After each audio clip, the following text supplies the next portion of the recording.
నమస్కారం వార్తలకు స్వాగతం. ముందుగా ముఖ్యాంశాలు. మాజీ మంత్రి అంబటి రాంబాబు మీడియా సమావేశం. టీడీపీ నాయకులపై విమర్శలు. BJP leader Etela Rajender media సమావేశం. ఇరు పార్టీలపై fire. YCP leader Ambati Rambabu media సమావేశం నిర్వహించారు. ఈ సందర్భంగా పలు అంశాలపై ఆయన మాట్లాడారు. హైదరాబాద్ ఉమ్మడి రాజధానిగా ఉండేటటువంటి వెసులుబాటును ఆ రోజు రాష్ట్ర విభజన జరిగినప్పుడు చట్టంలో పెట్టారు. ఎందుకనంటే రాజధాని లేని రాష్ట్రం కాబట్టి. ఇన్ఫ్రాస్ట్రక్చర్ ఏర్పడిన తర్వాత 10 సంవత్సరాల ఇన్ఫ్రాస్ట్రక్చర్ పూర్తి చేసుకొని అప్పుడు హైదరాబాద్ నుంచి తరలి వెళ్ళిపోతారు అనేటువంటి భావనతో ఆ ప్రొవిజన్ పెట్టారు. ఆ అవకాశాన్ని మనకిచ్చారు విడిపోయినటువంటి రాష్ట్రంగా. నేను అడుగుతా ఉన్నా, అవకాశాన్ని ఎందుకు ఉపయోగించుకోలేకపోయాం?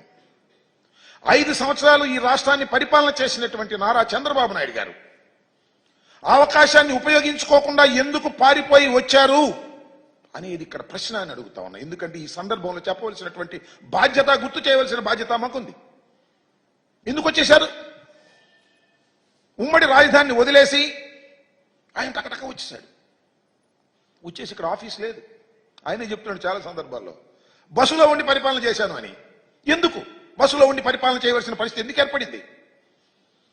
రాజధాని ఇక్కడ ఏర్పడినప్పుడు, శాసనసభ కూడా ఏర్పడినప్పుడు, బిల్డింగ్ ఏర్పడినప్పుడు ఎందుకు మీరు వచ్చేశారు?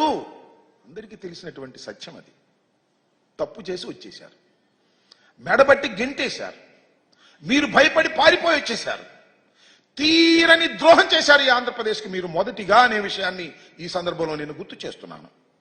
10 సంవత్సరాల పాటు ఉమ్మడి రాజధానిగా ఉండవలసినటువంటి హైదరాబాద్ను వదిలి 9th షెడ్యూల్లోనూ 10th షెడ్యూల్లోనూ ఉన్నటువంటి విభజన చట్టంలో ఉన్నటువంటి ఆస్తులను పంపకం చేసుకోకుండా, బేరసారాలు ఆడుకోకుండా, చర్చలు జరుపుకోకుండా పారిపోయి వచ్చి నూతనంగా ఏర్పడినటువంటి ఆంధ్రప్రదేశ్కి ప్రథమ ద్రోహం చేసిన వ్యక్తి నారా చంద్రబాబు నాయుడు గారు. అవునా కాదా ఆలోచన చేయమని మనం చేస్తున్నా. 5 సంవత్సరాలు పరిపాలన చేశారు. ఏం సాధించారు మీరు? అన్ని ఆఫీసులు ఖాళీ చేసి వచ్చేసారు. ఈ ఆఫీసులు మీరు అడగలేదు. అడగకపోగా జీహూజురని సలాం పెట్టేసి వచ్చేసి ఇక్కడ తాత్కాలికమైనటువంటి సెక్రటేరియట్ కట్టారు, తాత్కాలికమైనటువంటి అసెంబ్లీ కట్టారు, తాత్కాలికమైనటువంటి హైకోర్టు కట్టారు. ఎందుకు తాత్కాలికంగా కట్టాలి? 10 సంవత్సరాలు నీకు టైం ఉంటే. ఎందుకంటే వెళ్ళపోతే ఊరుకోము, మిమ్మల్ని కేసులో పెట్టేస్తాము అని వాళ్ళంటే భయపడి, తప్పు చేసి భయపడి పారిపోయి ఆంధ్రప్రదేశ్కి అన్యాయం చేసినటువంటి నారా చంద్రబాబు నాయుడు గారు మళ్ళా ముఖ్యమంత్రి అయ్యారు. కారణాలు ఏమైనప్పటికీ ప్రమాణ స్వీకారం చేశారు. మరొక అన్యాయం చేయడానికి ప్రయత్నం చేస్తున్నారు ఇవాళ. నేను అడుగుతా ఉన్నా, ఎస్ 2 రాష్ట్రాలు విడిపోయాయి, కొన్ని సమస్యలు ఉన్నాయి అపరిష్కృతంగా. చర్చల ద్వారా ఆ సమస్యల్ని పరిష్కరించుకోవాలి, వండర్ఫుల్. లేదా కేంద్ర ప్రభుత్వం మధ్యవర్తిత్వం ద్వారా పరిష్కరించుకోవాలి, నెంబర్ 2. నెంబర్ 3, న్యాయస్థానాల ద్వారా పరిష్కరించుకోవాలి. ఇవాళ ఎన్ని వివాదాలు ఉన్నాయి మనకి? ఎస్ ఉన్నాయి. 9, 10 షెడ్యూల్లో ఉన్నటువంటి బిల్డింగులు, ఆస్తులు మనకు రావాల్సినవి ఉన్నాయి. 7,000 కోట్ల రూపాయలు విద్యుత్ బకాయిలు మనకు రావాలి. దాన్ని అడగడం జరిగింది. వాళ్ళు ఇవ్వకపోతే కేంద్ర ప్రభుత్వాన్ని ఆశ్రయించడం జరిగింది. కేంద్ర ప్రభుత్వం ఆదేశించింది. ఆదేశించిన తెలంగాణ ఇవ్వలేదు. న్యాయస్థానాల్లో ఉంది వాళ్ళ. దాని గురించి ఏమన్నా మాట్లాడారా మీరు? మాట్లాడలేదే. మాట్లాడినట్టు ఎక్కడ అనిపించడం లేదే. అది పోగా చిత్రమైన విషయం ఏంటంటే, శ్రీశైలం, నాగార్జున సాగర్, ఈ 2 ఉమ్మడి ప్రాజెక్టులు సరిహద్దులో ఉన్నాయి. వారికి మనకి సరిహద్దులో ఉన్నాయి కాబట్టి ఉమ్మడి ప్రాజెక్టులు. వాటిలో అనేక ఇష్యూస్ ఉన్నాయి. వాటి గురించి మాట్లాడారా? ఇవాళ పోతిరెడ్డిపాడుకు సంబంధించి నేను అడుగుతా ఉన్నా, రాయలసీమకు నీళ్లు వెళ్ళాలంటే 881 ఫీట్స్ లెవెల్లో ఉంటే తప్ప నీళ్లు వెళ్ళవు. అక్కడ దాకా రాణిస్తున్నారా తెలంగాణ వాళ్ళు? విద్యుత్ కోసం వదిలేస్తున్నారు అక్కడ దాకా రాకోకుండా. దీనివల్ల రాయలసీమ నష్టపోతుంది. ఈ సమస్య గురించి మీరేమన్నా మాట్లాడారా? మాట్లాడాల. లేదు, నాగార్జున సాగర్ నేను మనవి చేస్తున్నా, నాగార్జున సాగర్లో రైట్ కెనాల్కి నీళ్లు మనం ఇవ్వాలి అంటే తెలంగాణ పర్మిషన్ కావాలి. తాళాలు వాళ్ళ దగ్గర ఉన్నాయి, వాళ్ళ స్వాధీనంలో ఉంది. 50-50గా ఉండవలసింది మన ఏరియాని కూడా వాళ్ళ స్వాధీనంలోకి వెళ్ళింది. ఎందువల్ల వెళ్ళింది? మీ అసమర్థత వల్ల వెళ్ళింది. మళ్ళా జగన్మోహన్ రెడ్డి గారు అధికారంలోకి వచ్చిన తర్వాత మనం మీ అందరికీ తెలుసు, పోలీస్ యాక్షన్ చేసి మనం దాన్ని స్వాధీనం చేసుకున్నాం. తర్వాత కేంద్ర హోంశాఖ ఇంటర్ఫీర్ అయ్యి మేము దాన్ని పరిష్కరిస్తాం, మీరు తొందరపడమాకండి, మాకు హ్యాండ్ ఓవర్ చేయమంటే రాష్ట్ర ప్రభుత్వం కేంద్ర పోలీసులకు హ్యాండ్ ఓవర్ చేసినటువంటి సందర్భాన్ని బీఆర్ఎస్ లీడర్ మీడియా సమావేశం నిర్వహించారు. ఈ సందర్భంగా పలు అంశాలపై ఆయన మాట్లాడారు. ఈ సందర్భంగా గుర్తు చేస్తా ఉన్నాం. అట్లాగే ఉద్యోగులకు సంబంధించి కూడా ఇలా ఈ రెండు వర్గాలు కాంగ్రెస్ పార్టీని అధికారంలోకి రావడానికి ముఖ్య కారణమైనవి. అటు నిరుద్యోగులైనా ఉద్యోగులైనా ఈ రెండు కూడా చాలా స్పష్టంగా ఈ రెండు వర్గాలకు సంబంధించినటువంటి ఇష్యూస్ అనేకం రోజు రోజు రోజు రోజు పెరిగిపోతూ ఉన్నాయి. మరి ఎక్కడ కూడా ఉద్యోగులకు సంబంధించి పిలిచి మాట్లాడింది లేదు, సమస్యలు పరిష్కరించింది లేదు. ఇటీవల ఉద్యోగ సంఘాల నేతలు కూడా ప్రకటించారు, మా సమస్యల పట్ల ప్రభుత్వం చాలా ఉదాసీనంగా వ్యవహరిస్తూ ఉన్నది, మమ్మల్ని పట్టించుకునే స్థితి లేదనేటువంటి విషయాన్ని ఇవాళ చెప్తా ఉన్నారు. దానికి కారణాలు అనేకం ఉన్నాయి. ఇవాళ చిరుద్యోగులకు సంబంధించి మీరు 1వ తారీఖున వేతనాలు ఇస్తామన్నారు, అంగన్వాడీ ఉద్యోగులకు నెల నెల వేతనాలే లేవు. ఇలా మల్టీపర్పస్ హెల్త్ వర్కర్లకి వేతనాలు సరిగ్గా లేవు. కుక్ కమ్ హెల్పర్ సంబంధించినటువంటి వాళ్ళకి వేతనాలు లేవు. ఇట్లా చాలామంది చిరు ఉద్యోగులకు ఎవరికి కూడా సరైనటువంటి వేతనాలు ఇవ్వడం లేదు. అట్లాగే రెండవది కూడా ఇవాళ ఉద్యోగులకు సంబంధించినటువంటి 5 డిఏలు రావాలి, 5 కరువు భత్యాలు రావాలి. మేము కరువు భత్యాలు వెంటనే ప్రకటిస్తామని చెప్పారు. ఒక్క కరువు భత్యం కనీసం ఒక రాష్ట్ర ప్రభుత్వం ఏదైనా సమస్యలో ఉంటే 5 ఉన్నాయి కాదు 2 తీసుకోవాలి. గతంలో ఈ సాంప్రదాయం ఉండే, కొద్దిగా ఆర్థిక పరిస్థితి బాగాలేదంటే ఉద్యోగ సంఘాలను పిలిచి 5 ఇచ్చే బదులు 2 ఇచ్చేటువంటి పరిస్థితి ఉండే. కానీ ఇలా ఒక్క కరువు భత్యం కూడా ఇలా 7 నెలలు దాటినా కూడా ఇవ్వనటువంటి స్థితి. ఇక పిఆర్సీ గడువు ముగిసింది, దానికి సంబంధించినటువంటి చర్చ లేదు, జాయింట్ స్టాఫ్ కౌన్సిల్ మీటింగ్స్ లేవు. ఇట్లా మనం చెప్పుకుంటూ పోతే ఉద్యోగులకు సంబంధించినటువంటి అనేక విషయాలు రోజు రోజు వస్తూ ఉన్నాయి. ఉద్యోగులందరూ ఆందోళన చెందుతూ ఉన్నారు. 31/3 మరి 24 నుంచి మార్చి నుంచి రిటైర్మెంట్ స్టార్ట్ అయింది ఈ రాష్ట్రంలో. నెలకు 3,000 4,000 ఇట్లా రిటైర్ అవుతూ ఉన్నారు. రిటైర్ అయిన వాళ్ళకి అందరికి కూడా పెన్షనరీ బెనిఫిట్స్ సంబంధించి మేము పలానా 3 ఏళ్ళ లోపిస్తాం 2 ఏళ్ళ లోపిస్తాం అని చెప్పి పెన్షనర్స్ను కూడా ఇలా వేధించేటువంటి పరిస్థితి కనబడతా ఉన్నది. రిటైర్మెంట్ బెనిఫిట్స్ ఎవ్వరికి కూడా ఇచ్చేటువంటి పరిస్థితి లేదు. ఇవన్నీ కూడా ఉద్యోగాలకు సంబంధించి మరి బిస్వాల్ కమిటీ మీకు 1,90,000 ఉద్యోగాలు ఖాళీగా ఉన్నాయని ఇచ్చిందని చెప్పి ఆ రోజు బీఆర్ఎస్ ప్రభుత్వాన్ని మమ్మల్ని విపరీతమైనటువంటి శాపనార్థాలు పెట్టారు. ఏమని మరి ఇప్పుడు బిస్వాల్ కమిటీలు చెప్పిన వేకెన్సీలు ఎన్ని, మీరు ఇస్తున్నాయన్ని, మరి ఇప్పుడు జరుగుతున్నటువంటి రిటైర్మెంట్ ఖాళీలన్నీ ఎప్పుడు భర్తీ చేస్తారు? మరి దీని మీద ఒక స్పష్టత లేనటువంటి పరిస్థితి కనబడతా ఉంది. మరొక వైపు ప్రభుత్వ రంగ కార్పొరేషన్, ఇవాళ అనేక కార్పొరేషన్లు ఉన్నాయి. బెవరేజ్ కార్పొరేషన్ కావచ్చు, సివిల్ సప్లై కార్పొరేషన్ కావచ్చు, మైనింగ్ కావచ్చు, ఇట్లా అనేక కార్పొరేషన్లు ఉన్నాయి. ఈ కార్పొరేషన్ ఉద్యోగులకి ఆనాటి ముఖ్యమంత్రి మా అధినేత కేసీఆర్ గారు ఉద్యోగులకు అందరికీ కూడా మొదటిసారిగా దేశ చరిత్రలోనే మొదటిసారి ఏదైనా పే రివిజన్ కమిషన్ అపాయింట్మెంట్ అయినప్పుడు ఎవరు ఇంటీరియం రిలీఫ్ ఇవ్వరు. పిఆర్సీ ఆలస్యం అయినప్పుడు ఇంటీరియం రిలీఫ్ ఇస్తారు. కానీ గౌరవ ముఖ్యమంత్రి ఆనాటి ముఖ్యమంత్రి కేసీఆర్ గారు 5% ఇంటీరియం రిలీఫ్ ప్రకటించారు.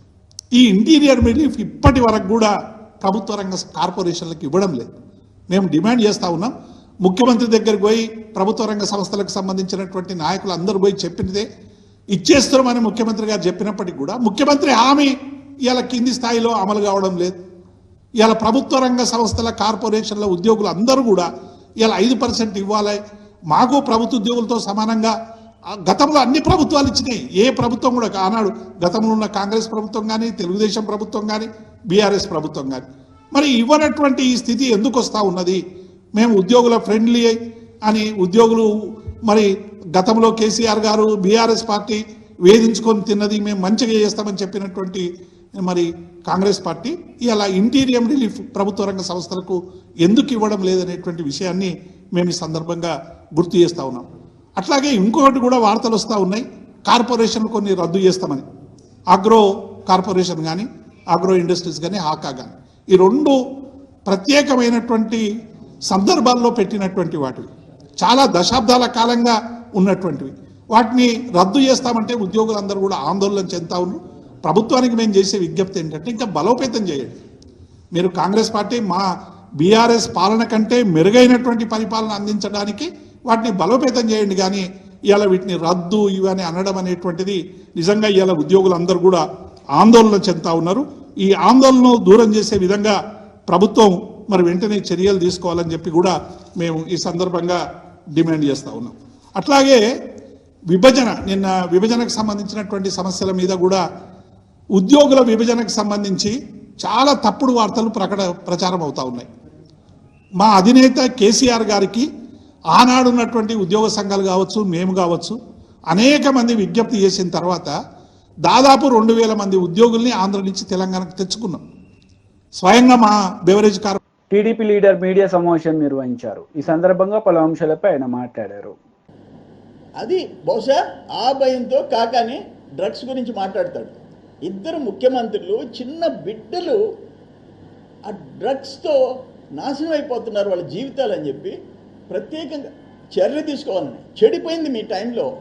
ఆంధ్ర రాష్ట్రం డ్రగ్స్ ఎక్కడ కావాలంటే అక్కడ దొరికే పరిస్థితి వచ్చింది. పిల్లల జీవితాలను నాశనం చేశారు మీరు. దాన్ని కంట్రోల్ చేయాలంటే దాన్ని కూడా కూస్తావు నువ్వు. ఇటువంటి మనుషులు సరే, ఇంకా నీ సంగతి ఒక కల్తీ మద్యం, ఒక నకిలీ పత్రాలు, ఇంకా డాష్ డాష్ డాష్. లాస్ట్ 5 yearsలో గోవర్ధన్ రెడ్డి కాకాని గోవర్ధన్ రెడ్డి దోచుకున్నవి, సిస్టమ్స్ కొలాప్స్ చేసినాయి. ఒక ఎన్ఆర్ఈజేస్ నుంచి, ఒక ఇరిగేషన్ ఫండ్స్ నుంచి, ఒక ఇసుక నుంచి, ఒక ఎర్రమట్టి నుంచి, ఒక తెల్లమట్టి నుంచి, మట్టి నుంచి ఆగ్రహణ తెల్లరాయి వరకు, అక్కడున్న టోల్ గేట్ల వరకు దేంట్లో వదిలిపెట్టాం. గుర్తుపెట్టుకో, డెఫినెట్గా అనుభవిస్తావు. మీరు చేసిన దోపిడీ, మీరు చేసిన దుర్మార్గాలు, 100 మందిని మా వాళ్ళని సర్వేపల్లిలో జైలుకి పంపించావు. 100 మంది, 1000 మంది మీద తప్పుడు కేసులు పెట్టావు, 1000 మంది మీద పెట్టావు. ఈరోజు అనుభవిస్తావు. ఇప్పటికి ఎంతమంది సస్పెండ్ అయినారు, ఇంకెంతమంది అవుతారు? నీ పాపానికి ఎంతమంది అధికారులు సస్పెండ్ అవుతారు, ఎంతమంది జైలుకి పోతారో చూస్తాం. కమింగ్ 1 year 2 yearsలో చూస్తాం. వదిలిపెట్టే ప్రసక్తిలా. ఏదేమైనా నిన్న ఇద్దరు ముఖ్యమంత్రులు కలుసుకోవటం మాకు చాలా సంతోషం వేసింది. నేను ట్వీట్లో కూడా పెట్టా. ఇప్పటిదాకా ముఖ్యమంత్రులు ఒకరు ప్యాలెస్కి, ఒకరు ఫామ్ హౌస్కి పరిమితం అయితే ప్రజానాయకులు అనిపించుకున్నారు. చంద్రబాబు నాయుడు గారు, రేవంత్ రెడ్డి గారు ఒక రోల్ మోడల్గా నిలిచారు. దేశంలో రోల్ మోడల్గా. ఆయన కాంగ్రెస్ అని చెప్పి ఈయన ఇంట్లో కూర్చోలే, ఈయన తెలుగుదేశం అని ఆయన ఇన్వైట్ చేయకుండా ఆపలా.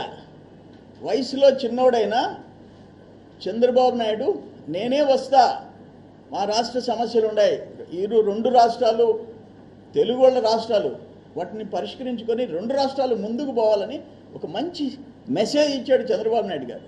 దాన్ని చూసి అభినందించాలా. ప్యాలెస్లో కూర్చునే వాళ్ళకి ఏం తెలుస్తుంది ప్రజల కష్టాలు? ప్యాలెస్లో చెట్లు నరకాలా, షాపులు ముయ్యాలా? ఒక నియంత బతుకు నీది. పాపాలు చూపించావు ప్రజలకి జగన్మోహన్ రెడ్డి. నువ్వు ఇప్పుడు ఆయన ఒక ఈ ముఖానికి అసలు అది కూడా తెలీదు. ఆ ఆ నోట్ అంతా సాక్షి పేపర్ నుంచి వచ్చింది, అక్కడి నుంచి సజ్జల కుమారుడి దగ్గర నుంచి వచ్చింది. దాన్ని చదువుతా కూర్చున్నాడు 1 గంట సేపు కాకని. కానీ దీన్ని తీవ్రంగా ఖండిస్తున్నా. నేను చెప్తుండా, ఇంకా నోరు పారేసుకుంటే, బాబు గారి మీద నువ్వు నోరు పారేసుకుంటే నిన్ను వదిలిపెట్టే ప్రసక్తిలా.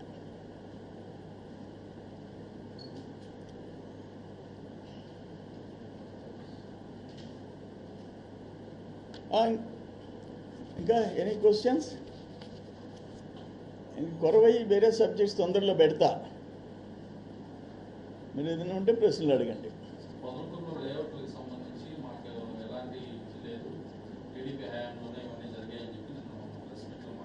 చాలా గొప్ప సందేశం ఇచ్చాడు ఆయన. తోడేరు రెవెన్యూ విలేజ్, మీరు అడిగారు కాబట్టి చెప్తాను. తోడేరు రెవెన్యూ విలేజ్ ఓ 18 ఎకరాలు, ఒక అట్లీస్ట్ పంచాయతీ ఏదో 2 ఎకరాలు చూపించుకొని పంచాయతీ అప్రూవల్ లేదు, ఒక కన్వర్షన్ లేదు, ఒక నుడా అప్రూవల్ లేదు. ఆఖరణ ఒక మ్యాప్ రిలీజ్ చేశారు. మ్యాప్ లేదా? ఆ మ్యాప్లో ఉన్న సంతకాలన్నీ ఫోర్జరీ సంతకాలు. అది వాళ్ళు పోయి కేసు పెట్టారు, నుడా వాళ్ళు పోయి కేసు పెట్టారు. దానికి చంద్రమోహన్ రెడ్డి నువ్వు అల్లీపురంలో అంటే నువ్వు మంత్రిగా ఉండి అల్లీపురంలో నువ్వు ఎందుకు చర్యలు తీసుకోలేదని అడుగుతున్నాడు నన్ను. అంటే అల్లీపురం మంత్రి కాదు నువ్వా? తోడేరుకే మంత్రా? మంత్రి ఫర్ తోడేరు, అల్లీపురం నేను మంత్రా? సిగ్గుండబడలే? అల్లీపురం లేఅవుట్లో హైకోర్టుకు పోయినోడిని నేను, పిల్లేసినోడిని నేను, ఇంకా కంటెంప్ట్ ఆఫ్ కోర్ట్ వేసినోడిని నేను. నీ మాదిరిగా క్యాష్ లెక్క పెట్టుకునే వాళ్ళని కాదు. నీ పంచాయతీలో అంత ఘోరమైన కేసు నిన్న డిఎస్పీ ఎక్స్ప్లెయిన్ చేశాడు ప్రెస్ కాన్ఫరెన్స్ పెట్టి. ఒక మ్యాప్ కింద నుడా అప్రూవల్ సంతకాలు, డైరెక్టర్ సంతకాలు, అధికారుల సంతకాలు. రెడ్ హ్యాండెడ్గా దొరికేవయ్యా, సిగ్గుతో తలదించుకోవయ్యా తోడేరెడ్డి. అల్లిపురం నన్ను అడుగుతావా? బీజేపీ లీడర్ మీడియా సమావేశం నిర్వహించారు. ఈ సందర్భంగా పలు అంశాలపై ఆయన మాట్లాడారు. ప్రైవేట్ ఎంప్లాయీమే స్వామి 153 గజాలు టైల్స్ వేసుకొని బతాడు. ఇట్లా రంజిత్ కుమార్ వాళ్ళిద్దరు ప్రైవేట్ ఎంప్లాయీస్ 150 గజాలు, సుధాకర్ 153 గజాలు. వీళ్ళు ఇండ్లు కట్టుకున్నారు, వీళ్ళు ఖాళీ జాగాలు కాదు. ఏంది వాళ్ళు చేసిన నేరం? ఎవరి దగ్గర కొనుక్కున్నారు? ఇవాళ ఏ నాయకుడైతే మన కాంగ్రెస్ పార్టీకి పోయిండో రామ్దాస్ గౌడ్ నుంచి, రామ్దాస్ గౌడ్ అనేటువంటి అంటే ఆయన దగ్గర అదే 3-4 చేతులు మారి రామ్దాస్ గౌడ్ దగ్గరికి వస్తే, రామ్దాస్ గౌడ్ గారు ఇప్పుడు కౌన్సిలర్ అనుకుంటా నాకు తెలిసి, వారు వైస్ చైర్మన్ ఉన్నారో ఏమున్నారో నాకు తెలియదు, వారు ఇప్పుడు కాంగ్రెస్ పార్టీలో ఉన్నారు. ఆయన దగ్గర కొనుక్కున్నప్పుడు ఇంకొక పోచే అని చెప్పి ఒక కౌన్సిలర్ పాపం మధ్యవర్తిగా ఉండి ఇప్పించిండు. 50 రూపాయలకో 100 రూపాయలకో కమిషన్ తీసుకొని ఇప్పించినట్టున్నది. ఇవాళ ఈ పోచయ్య కాంగ్రెస్ పార్టీకి రావట్లే అని చెప్పి, రామ్దాస్ ఏమో పోయిండు, సరెండర్ అయిపోయింది. ఈయన కాంగ్రెస్ పార్టీకి రావట్లే అని చెప్పి ఈ 2054 గజాల జాగాలో ఎవరైతే అమ్ముకున్నారో, అమ్ముకుంటే కట్టుకునే ఇల్లు ఉండేవో పాపం పేదవాళ్ళు మొత్తం కూలగొట్టింది. నేను ఎంపీగా అయిన తర్వాత వెంటనే చెప్పిన, పేదోళ్ళ ఇళ్ళకు జోలికి పోకండి, మీరు అంటే నోటీస్ ఇవ్వండి అని చెప్పి. అంటే మీకు ఆ కాగితాలు కూడా ఇస్తా. దీనికి జిహెచ్ఎంసీ పర్మిషన్ ఉన్నది. వీటన్నిటికీ కొనుక్కున్నారు, రిజిస్ట్రేషన్ చేసుకున్నారు, బ్యాంకుల రుణం తీసుకున్నారు, తర్వాత మొత్తం అందరి పర్మిషన్ వచ్చింది. ఒక్క కాగితం కూడా తింటే పొల్లు పోకుండా ఉన్నది. మరి బుద్ధి ఉండవలసింది ఆ కూలగొట్టే ఎంఆర్ఓకి ఉండాల్సిన బుద్ధి, ఆయన ఆర్డర్ చేసిన ఆర్డీఓకి ఉండాల్సిన బుద్ధి, ఆ పైన ఉన్నటువంటి కలెక్టర్ ఉండాల్సినటువంటి జ్ఞానం ఎక్కడ పోయిందని చెప్పి అడుగుతున్నాడు. నీకు నీ పాత కలెక్టరే కదా, నీవే పొజిషన్కి అయితే వచ్చినావో, నీ ఆఫీస్ ఎవరైతే నువ్వు నడుపుకుంటున్నావో దాంట్లో ఉన్న ఇంకో కలెక్టర్ ఉన్నాడు కదా.